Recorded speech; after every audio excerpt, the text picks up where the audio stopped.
Hello everyone, welcome to IQ lessons. मेरा नाम है हिमांशु गजेंद्र और आज के इस सेशन में हम देखने वाले हैं डबल रो सिटिंग अरेंजमेंट। देखिए, इससे पहले मैंने एक पजल का सेशन लेकर आया था। उम्मीद करता हूँ वो सेशन आपको बहुत बढ़िया से समझ में आया होगा और पसंद आया होगा। आज के सेशन में जो हम यहाँ पे डबल रो सिटिंग अरेंजमेंट पढ़ने वाले हैं, ये सारे आपके बैंकिंग, SSC, रेलवे, LIC सारे एग्जाम्स के लिए काफी ज्यादा इंपॉर्टेंट है।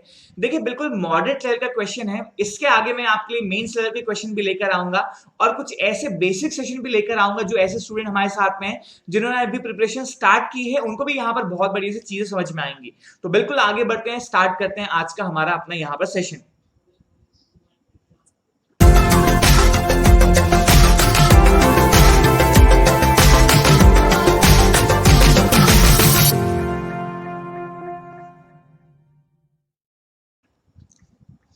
डबल फेसिंग रो अरेंजमेंट। तो सबसे पहले इसका मीनिंग समझ लेते हैं कि डबल फेसिंग रो अरेंजमेंट का मीनिंग क्या होता है, क्वेश्चंस यहाँ पर कैसे आपसे पूछे जाते हैं। तो सबसे पहले ये समझिए कि रो अरेंजमेंट मींस क्या होता है। देखिए, रो अरेंजमेंट मींस एक रो आपके पास में, एक स्ट्रेट लाइन आपके पास में, यहाँ पर कुछ पर्सन आपको अरेंज करने के लिए बोला जाएगा।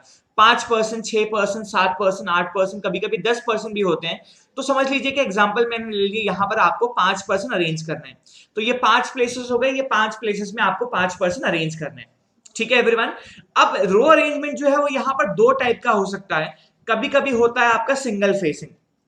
सिंगल फेसिंग मतलब सभी का जो फेसिंग है, यहां जितने भी पर्सन है सभी का फेसिंग सेम है, कॉमन है। और दूसरा हो सकता है आपका double facing. Double facing means कुछ पर्सन आपके यहां पर जो है नॉर्थ में देख रहे हैं तो कुछ पर्सन आपके देखेंगे साउथ में। नॉर्थ का अपोजिट साउथ हो गया ना। या फिर ऐसा हो सकता है कि कुछ पर्सन ईस्ट में देख रहे हैं तो कुछ पर्सन आपके वेस्ट में देखेंगे। तो ये दोनों टाइप के क्वेश्चन आ सकते हैं, बट आज हम यहां पर देखने वाले हैं डबल फेसिंग रो अरेंजमेंट। तो दोनों देखो, मैं आपको यहां एक्सप्लेन कर देता हूं। सिंगल फेसिंग का मतलब क्या होगा, समझ लीजिए एग्जांपल मैंने लिया, एक रो है, एक रो में 5 पर्सन है और सभी के सभी पर्सन यहां पर आपके नॉर्थ में फेस कर रहे हैं। तो इस तरीके से देखो, मैंने नॉर्थ फेसिंग ले लिया, सभी का सिंगल फेसिंग है, सेम फेसिंग है, सेम हमने यहां पर ले लिया, कोई प्रॉब्लम नहीं है। बट डबल फेसिंग बोला जाए तो डबल फेसिंग का मतलब ये होता है कि जो यहां स्ट्रेट लाइन में 5 पर्सन है, इनमें से कुछ पर्सन आपके यहां पर अपवर्ड्स देख रहे हैं, कुछ यहां पर डाउनवर्ड देख रहे हैं। अब अपवर्ड का कुछ आपको यहां पर एक डायरेक्शन दे दिया जा सकता है ना। कुछ यहां पर जो डाउनवर्ड है उनका आपको डायरेक्शन दे दिया जा सकता है। समझ लीजिए ऐसा बोल दिया कि जो अपवर्ड देख रहे हैं वो नॉर्थ फेसिंग है और जो डाउनवर्ड देख रहे हैं उनका साउथ फेसिंग है। तो ऐसा देखो पेयर आपका आ सकता है नॉर्थ साउथ का। नॉर्थ साउथ के साथ में ये भी हो सकता है कि आपका ईस्ट वेस्ट का पेयर आ जाए, है ना। ईस्ट वेस्ट का पेयर आ जाए आपके पास में एवरीवन, कि कुछ ईस्ट में देख रहे हैं कुछ आपके वेस्ट में देख रहे हैं। ऐसा पेयर भी आपका बन सकता है। तो आज जो हम यहां पर सीखने वाले हैं वो है आपका डबल फेसिंग रो अरेंजमेंट। और ये इसलिए मैंने रखा है क्योंकि आप ये समझ जाएंगे तो सिंगल फेसिंग तो आपसे आराम से बन ही जाएगा। तो चलिए शुरुआत करते हैं आज के इस सेशन की। देखते हैं हमारे पास जो क्वेश्चन आपको दिया गया है उसमें क्या आपको बोला गया। चलिए देखते हैं। चलिए तो एक बार रीड कर लेते हैं पूरा क्वेश्चन, बहुत बढ़िया से समझ लेते हैं। उसके बाद में इस वीडियो को आप पॉज कर लीजिएगा, पहले अपने से पूरा क्वेश्चन सॉल्व कीजिएगा। नहीं बने उसके बाद में आप सॉल्यूशन देख सकते हैं, या फिर क्वेश्चन बन जाए तो बहुत अच्छी बात है, तो लास्ट में आप सॉल्यूशन चेक कर सकते हैं। चलिए तो देखिए क्वेश्चन में क्या लिखा है। इन अ रो 8 person ABCDEFG and H are sitting in which some person are facing north while some are facing south direction। तो जैसा कि मैंने आपको बताया था, इस क्वेश्चन में आपको रो में 8 पर्सन अरेंज करने हैं, उनमें से कुछ पर्सन नॉर्थ में फेस करने वाले हैं और कुछ पर्सन आपके साउथ में फेस करने वाले हैं। Person sitting at extreme ends are facing opposite to each other. अब ये इंपॉर्टेंट पॉइंट है, ये पॉइंट हम बहुत बढ़िया से ध्यान से यहाँ पे समझ लेते हैं। यहां बोला जा रहा है कि जो पर्सन एक्सट्रीम एंड्स पे हैं वो एक दूसरे के अपोजिट हैं। मतलब कहीं एक पर्सन आपका नॉर्थ में फेस कर रहा हो तो दूसरा यहां पर कहां फेस करेगा, साउथ में। कहीं लेफ्ट कॉर्नर वाला पर्सन नॉर्थ में फेस कर रहा है तो जो राइट कॉर्नर पे है वो साउथ में फेस करेगा। या फिर इसका रिवर्स भी हो सकता है कि जो राइट कॉर्नर पे है वो नॉर्थ में देख रहा है तो जो लेफ्ट कॉर्नर पे है वो आपका साउथ में देख रहा है। मतलब जो दो पर्सन कॉर्नर पे है उनका दोनों का फेसिंग सेम नहीं हो सकता। दोनों नॉर्थ में फेस नहीं कर सकते, दोनों साउथ में फेस नहीं कर सकते। दोनों का फेसिंग जो होगा वो अलग अलग होगा। अब इसके बाद में देखिए 5 पॉइंट्स आपको दिए हैं, ये पांचों पॉइंट्स को यूज करना है, समझना है और पूरे 8 पर्सन आपको यहां पर अरेंज करने हैं।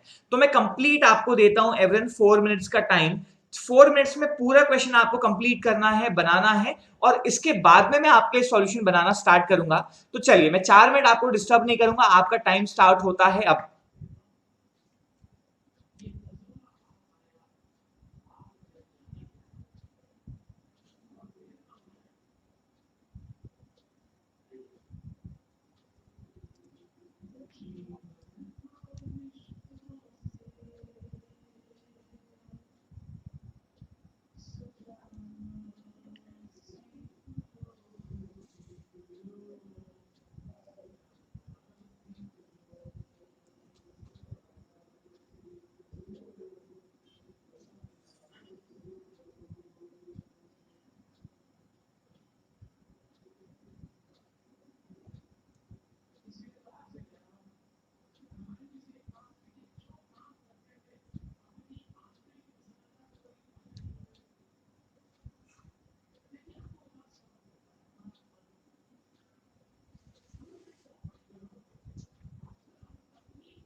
उम्मीद करता हूँ आप सभी लोग ने बहुत बढ़िया से क्वेश्चन को रीड किया होगा, समझा होगा और पूरा क्वेश्चन बहुत बढ़िया से कंप्लीट कर लिया होगा।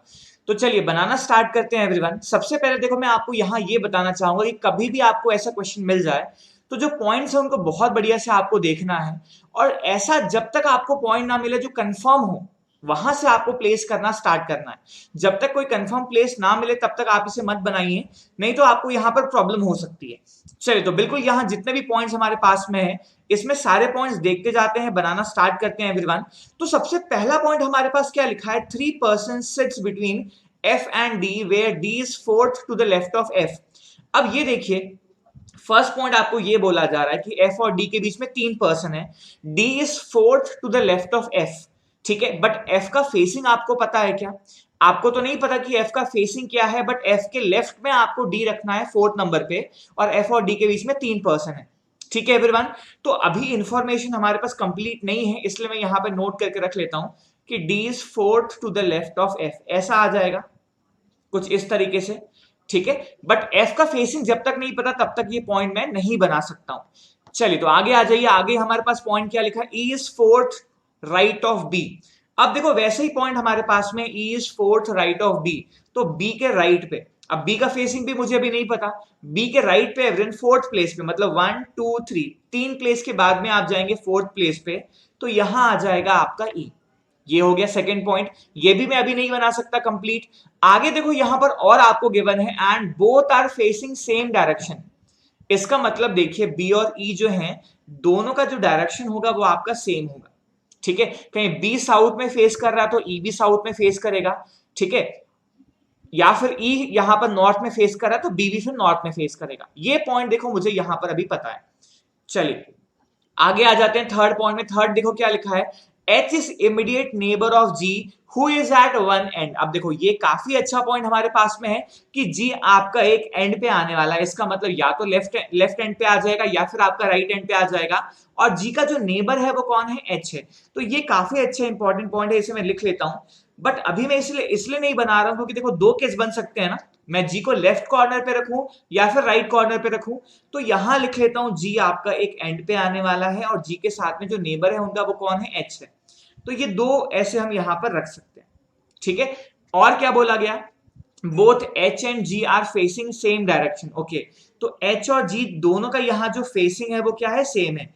H कहीं नॉर्थ में फेस करेगा तो G भी आपका नॉर्थ में फेस करेगा, कहीं H साउथ में फेस करेगा तो G भी आपका साउथ में फेस करेगा। बट यहां पर देखिए एक पॉइंट और लिखा है, but opposite to that of C, that means जो H और G का फेसिंग होगा उसके अपोजिट डायरेक्शन में देखने वाला है C, ठीक है। मतलब H और G का नॉर्थ होगा तो C का साउथ हो जाएगा, या H और G का साउथ होगा तो C का नॉर्थ हो जाएगा, ठीक है।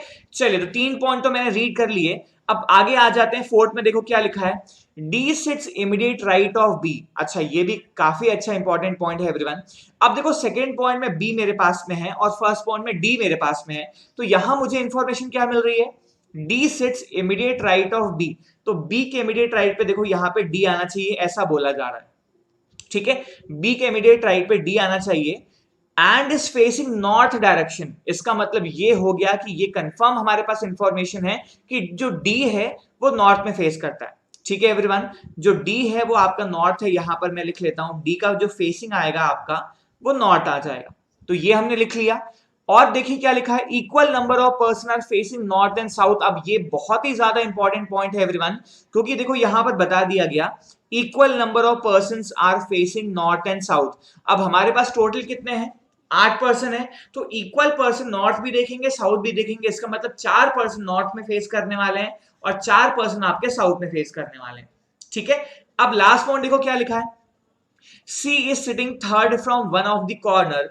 अब C एक कॉर्नर से थर्ड प्लेस पे बैठा है, B is third to the left of C who is only sitting between E and A। अब देखो यहां पर मुझे ऐसा कोई भी इंफॉर्मेशन नहीं मिली जो कंफर्म हो, मतलब यहां कहीं ना कहीं से मुझे क्वेश्चन को बनाना स्टार्ट करना पड़ेगा। तो मैं क्या कर सकता हूं, देखो दो केस से लेकर यहां पर स्टार्ट कर सकता हूं। दो केस यहां पर ले लेते हैं और बनाना स्टार्ट करते हैं। दो केस कैसे लेंगे, 1 2 3 4 5 6 7 8, ये पहला केस ले लिया, 1 2 3 4 5 6 7 8, ये दूसरा केस ले लिया। तो आपको देखो फिफ्थ पॉइंट में क्या बोला गया, C is sitting third from one of the corner, मतलब किसी एक कॉर्नर से आपको सी को थर्ड नंबर पे रखना है। एक तो ये पॉइंट जहां से स्टार्ट कर सकता हूं, या फिर जो थर्ड पॉइंट हमारे पास में था कि जो जी है वो एक एंड पे आएगा। तो अब ये देखिए कि मैं जी से स्टार्ट करूं बनाना या फिर यहां पर सी से स्टार्ट करूं। तो आप देखिए कहीं आप जी और एच को प्लेस कर भी लेंगे तो जी और एच के आगे कनेक्ट कैसे करेंगे? क्या जी और एच को कनेक्टिंग यहां पर कोई पॉइंट आपको दिख रहा है? आप समझ लीजिए आपने यहां पर एक केस में जी को लेफ्ट पे रख लिया, एक बार राइट में रख लिया, जी के साथ में एच को प्लेस कर दिया, बट जी और एच के आप आगे बनाएंगे कैसे? नहीं बना सकते। क्यों? क्योंकि जी और एच से कनेक्टिंग पॉइंट नहीं है मेरे पास में। तो यहां पर देखिए मैं सी को रखता हूं किसी भी एक कॉर्नर से थर्ड नंबर पे। अब इससे क्या होगा कि आगे मुझे फिर कनेक्टिंग पॉइंट मिल जाएंगे, इसलिए मैं सी से बनाना स्टार्ट करता हूं। देखो C is sitting third from one of the corner, तो एक केस में मैं सी को यहां पर रख लेता हूं लेफ्ट कॉर्नर से थर्ड नंबर पे, और एक बार मैं सेकंड केस में सी को राइट कॉर्नर से थर्ड नंबर पे रख लेता हूं। तो ये हो गया देखिए आपका केस नंबर 1 और ये हो गया आपका केस नंबर 2। तो दोनों केस अब देखो आगे बनाते जाएंगे। तो दोनों केस में सी हमने प्लेस कर लिया, आगे लिखा था B is third to the left of C. अब पहले केस में देखिए आपको बी को सी के लेफ्ट पे थर्ड नंबर पे रखना है, मतलब बी और सी के बीच में 2 प्लेस का गैप आना चाहिए। अब ये देखिए ये सी रखा हुआ है, मैं कॉर्नर की तरफ तो नहीं जा सकता क्योंकि आपको 2 प्लेस के गैप के बाद में आपको बी रखना है। तो यहां देखिए सी के बाद में राइट की तरफ जाऊंगा और यहां पर मैं बी को रख दूंगा। ठीक है, दो प्लेस के बाद में B is third to the left of C, मतलब सी का फेसिंग यहां पर क्या होगा? साउथ। अब ये बहुत ध्यान से समझिए कि सी का फेसिंग साउथ क्यों लिया मैंने। सी का फेसिंग साउथ होगा तभी तो सी के लेफ्ट पे बी आप रख पाएंगे थर्ड नंबर पे। कहीं सी का नॉर्थ ले लेंगे तो सी का नॉर्थ लेने पे देखिए वो सी के लेफ्ट पे थर्ड नंबर पे आप बी प्लेस कर पाएंगे क्या? नहीं कर पाएंगे, इसलिए सी का फेसिंग हो गया आपका यहां पे साउथ। चलिए अब आगे देखिए, सेकेंड केस में आपको सी का फेसिंग यहां पर लेना पड़ेगा नॉर्थ, तब सी के लेफ्ट पे आप जाएंगे तो 2 गैप के बाद में आपको प्लेस करना होगा यहां पर बी। सी का फेसिंग कहीं मैं साउथ लूं तो वहां पर फिर बी प्लेस नहीं कर पाऊंगा, इसलिए सेकेंड केस में मैंने सी का फेसिंग नॉर्थ ले लिया। चलिए तो ये तो पॉइंट प्लेस हो गया। अब आगे देखो यहां पर और क्या लिखा था फिफ्थ पॉइंट में, B is third to the left of C, who is only sitting between E and A। तो who देखो यहां पर who के जस्ट पहले जो पर्सन आता है who उसको रिप्रेजेंट करता है ना, that means C is only sitting between E and A, मतलब जो C है वो E और A के मिड में आता है। तो यहां E आ सकता है या तो A आ सकता है, यहां A आ सकता है या फिर E आ सकता है। ऐसा देखो इधर और में मैं अभी रख सकता हूं, है ना। ई और ए का प्लेस कंफर्म तो नहीं पता, बट ये पता है कि ई और ए के बीच में सिर्फ आपका सी आता है। तो ऐसा देखिए मैं आपके लिए प्लेस कर सकता हूं। उम्मीद करता हूं यहां तक चीजें समझ में आ गई होंगी। अब आगे चलते हैं, जो रिमेनिंग पॉइंट हमारे पास बच गए हैं उनको बनाना स्टार्ट करते हैं। चलिए तो देखते जाइए एवरीवन, आगे देखते जाइए, आगे रिमेनिंग पॉइंट जो है हमारे पास में कैसे कनेक्ट करेंगे। अब ये देखिए जो सेकेंड पॉइंट हमारे पास में, ये सेकेंड पॉइंट में बी है, बी को मैं बना सकता हूं। अब देखो मैंने फर्स्ट केस में भी बी को प्लेस कर लिया, सेकेंड केस में भी बी को प्लेस कर लिया। अब आपके पास इंफॉर्मेशन ये है कि बी के राइट पे आपको जाना था, है ना। बी के राइट पे आपके फोर्थ नंबर पे ई है, तो आप देखिए यहां पर बी का फेसिंग साउथ लेना पड़ेगा ना, तभी आप देखिए बी के राइट पे जा पाएंगे 3 प्लेस के बाद में। आप फोर्थ नंबर पे देखो यहां पर ई को रख पाओगे, नॉर्थ लेंगे बी को तो यहां पर नहीं रख पाएंगे ना ई को। तो यहां देखिए मैंने बी को साउथ लिया और बी के राइट पे फोर्थ नंबर पे ई को प्लेस कर दिया। यहां पर ए को कैंसिल कर देते हैं और यहां ए कंफर्म कर देते हैं, ई को हटा देते हैं। ठीक है, ये हो गया पहला केस। अब सेकंड केस में देखिए बी के राइट पे आपका ई आएगा फोर्थ नंबर पे, तो बी का फेसिंग देखो यहां पर आपको लेना पड़ेगा नॉर्थ, क्योंकि साउथ लेंगे तो बी के फिर राइट में आप ई नहीं रख पाएंगे। तो बी का देखो नॉर्थ फेसिंग लिया, अब नॉर्थ के राइट में देखो, बी के नॉर्थ में यहां पे देखा तो राइट में 1 2 3 4 नंबर पे ई यहां आ जाएगा कंफर्म, और यहां आ जाएगा आपका ए कंफर्म। ठीक है एवरीवन, ये पॉइंट समझ में आया आपको कि मैंने फेसिंग कैसे डिसाइड किया। देखिए आपको ये सारी चीजें तभी डिसाइड करते बनेंगी जब सारी इंफॉर्मेशन आपके सामने होंगी। ठीक है एवरीवन, चलिए तो अभी जो मैंने कंफर्म किया है उनको मैं क्लियरली थोड़ा सा यहां पर लिख देता हूं ताकि कोई कंफ्यूजन आपको ना हो। देखिए ये आ गया आपका ई, यहां आ गया आपका ए, नीचे भी देखो कंफर्म लिख देते हैं, यहां ए आ जाएगा और इस प्लेस में आपका ई आ जाएगा। ठीक है, चलो तो यहां भी लिख देता हूं, यहां पर आ जाएगा देखिए आपका ई, और यहां पर एक मिनट, यहां ई रखा था ना, यहां ई रख दिया और यहां ए रख देते हैं, यहां हम ए रख देते हैं। चलिए, तो यहां तक चीजें सबको समझ में आ गई होंगी। और क्या बना सकता हूं, देखो सेकंड पॉइंट में ही लिखा था मेरे पास कि बी के इमीडिएट राइट पे डी रखना, तो बी के इमीडिएट राइट पे डी रख दिया, बी के इमीडिएट राइट पे डी रख दिया। और क्या बना सकते हैं, डी और एफ के बीच में 3 का गैप है, डी और एफ के बीच में 3 का गैप है, तो डी और एफ के बीच में 3 गैप के लेने के बाद यहां एफ रखेंगे, क्योंकि आप इस तरफ जाएंगे उसके अपोजिट में, तो एफ के लिए 3 गैप के बाद में जगह नहीं है। सेकंड केस में देखो डी के यहां पर 3 गैप के बाद में इस प्लेस में मैं एफ रख सकता हूं, तो ये हो गया आपका एफ प्लेस। ठीक है, और क्या इंफॉर्मेशन हमारे पास में एवरीवन की डी का फेसिंग नॉर्थ मुझे क्वेश्चन में गिवन था, है ना, डी का फेसिंग नॉर्थ, तो यहां पे डी का नॉर्थ में मार्क कर देता हूं। बी और ई का फेसिंग सेम था, तो बी और ई का फेसिंग सेम बना देता हूं। पहले केस में बी का साउथ है तो ई का भी साउथ होगा, सेकंड केस में बी का नॉर्थ है तो ई का भी आपका नॉर्थ आ जाएगा। और क्या बच गया हमारे पास में, और कौन से पॉइंट बच गए, जी और एच वाले पॉइंट बच गए, तो जी और एच को प्लेस कर देते हैं। जी आपका कॉर्नर पे है, नेबर एच है, जी आपका कॉर्नर पे है, एच आपका नेबर है। अब आपको पता है कि जी और एच का फेसिंग सेम है, बट दोनों सी के ऑपोजिट देखते हैं, तो देखो सी का फेसिंग तो मुझे पता है ना, तो पहले केस में देखिए सी का साउथ है, तो एच और जी का क्या आ जाएगा, आपका नॉर्थ आ जाएगा। सेकंड केस में देखिए सी का नॉर्थ है, तो जी और एच का क्या आ जाएगा, आपका साउथ आ जाएगा। अब मुझे ये पता है कि 4% नॉर्थ में देखेंगे, 4% आपके साउथ में देखेंगे, तो दोनों केस चेक कर लेता हूं। पहले केस में देखिए ई सी का साउथ है और बी का भी साउथ है, ठीक है, 3 का साउथ मुझे दिख रहा है। और नॉर्थ की बात की जाए तो, नॉर्थ की बात की जाए तो यहां पर देखिए जी का नॉर्थ है, एच का नॉर्थ है, डी का नॉर्थ है। और एक पॉइंट मेरे पास ये भी है कि एफ के लेफ्ट में, एफ के लेफ्ट में एवरीवन डी आपका आता है 4th नंबर पे, तो पहले केस में देखिए एफ का साउथ लेना पड़ेगा, तभी तो आप देखिए एफ के लेफ्ट में डी को रख पाएंगे। तो मुझे यहां पर क्या दिख रहा है, एफ साउथ हो गया, ई साउथ हो गया, सी साउथ हो गया और बी साउथ हो गया, 4 साउथ हो गए, तो ए डी एच और जी आपके क्या हो जाएंगे, नॉर्थ हो जाएंगे। तो ये पहला केस देखिए पूरा कंप्लीट हो गया, 4 नॉर्थ और 4 साउथ। सेकंड केस की हम बात करें तो एफ का देखो नॉर्थ लेना पड़ेगा, क्योंकि एफ के नॉर्थ में रखने पे एफ के लेफ्ट में देखो डी आपका आ रहा है 4th नंबर पे, बट यहां पर मुझे क्या दिख रहा है कि एफ का नॉर्थ हो गया, ई का नॉर्थ हो गया, सी का नॉर्थ हो गया, डी का नॉर्थ हो गया, बी का नॉर्थ हो गया, 5% नॉर्थ में हो गए, मुझे तो सिर्फ 4 चाहिए थे। इसका मतलब सेकंड केस हो जाएगा आपका कैंसिल, पहला केस हो जाएगा आपका कंप्लीट आंसर। ठीक है एवरीवन, तो सेकंड केस में यहां पर हटा देता हूं, क्योंकि यहां पर 4% आपके जो है नॉर्थ फेसिंग में आ गए, हमारे पास 4 नॉर्थ और 4 साउथ आने थे। तो ये हो गया देखिए कंप्लीट आपका क्वेश्चन, पूरे बेसिक तरीके से मैंने आपको समझाने की कोशिश की है। उम्मीद करता हूं पूरा सॉल्यूशन आपको यहां पे समझ में आ गया होगा। कोई भी देखिए आपको डाउट आता है तो बिल्कुल आप मुझसे यहां पर पूछ सकते हैं, मेरे टेलीग्राम चैनल पे आप मुझसे पूछ सकते हैं, जहां पर आपको पीडीएफ मिल जाएगी। चलिए, तो आगे यहां पर जो क्वेश्चन पूछे गए हैं उसका सॉल्यूशन भी एक बार हम देख लेते हैं। क्या पूछा गया पहले क्वेश्चन में, who is third to the right of B, who is third to the right of B. तो देखिए बी के राइट पे हम देखें तो 3rd नंबर पे आपका कौन था, सी था, तो करेक्ट आंसर आ जाएगा आपका D option C. Second question है in which direction E is facing, तो देखो ई का फेसिंग तो साउथ था, तो करेक्ट आंसर आ जाएगा आपका बी ऑप्शन साउथ। देखिए 2 ही क्वेश्चन मैंने यहां पर रखे हैं, बट आपके कहीं एग्जाम में देखा जाए तो 5 क्वेश्चन आपके आ जाते हैं 5 मार्क्स में। कहीं मैं बैंकिंग एग्जाम्स की बात करूं या फिर आपके यहाँ पर एलआईसी या इंश्योरेंस जो भी एग्जाम्स है उनकी मैं बात करूं, तो आपके 5 क्वेश्चन एक साथ आ जाते हैं। बट कहीं एसएससी में पूछा जाएगा तो इतना टफ लेवल तो अभी तक नहीं पूछा गया है, पूछा भी जाता है तो 1 या 2 मार्क्स में आपका पूछा जाता है। ठीक है एवरीवन, चलिए, तो उम्मीद करता हूं ये सब कंप्लीट चीजें आपको समझ में आ गई होंगी। इसका पूरा पीडीएफ आपको मेरे टेलीग्राम चैनल पे मिल जाएगा। आप टेलीग्राम पे आप डायरेक्टली आईक्यू लेसन सर्च कर सकते हैं, या फिर आप डिस्क्रिप्शन में देख लीजिए इस वीडियो को, आपको लिंक भी मिल जाएगी, वहां से भी आप पीडीएफ ले सकते हैं। तो इसी तरीके से देखिए मैं और अच्छे सेशंस आपके लेकर आते रहूंगा। कहीं सेशन पसंद आया तो लाइक एंड शेयर जरूर कीजिएगा, अपने फ्रेंड्स के साथ जरूर शेयर कीजिएगा, और कहीं अभी तक आपने इस चैनल को सब्सक्राइब नहीं किया तो बिल्कुल सब्सक्राइब कर लीजिएगा। Thank you so much.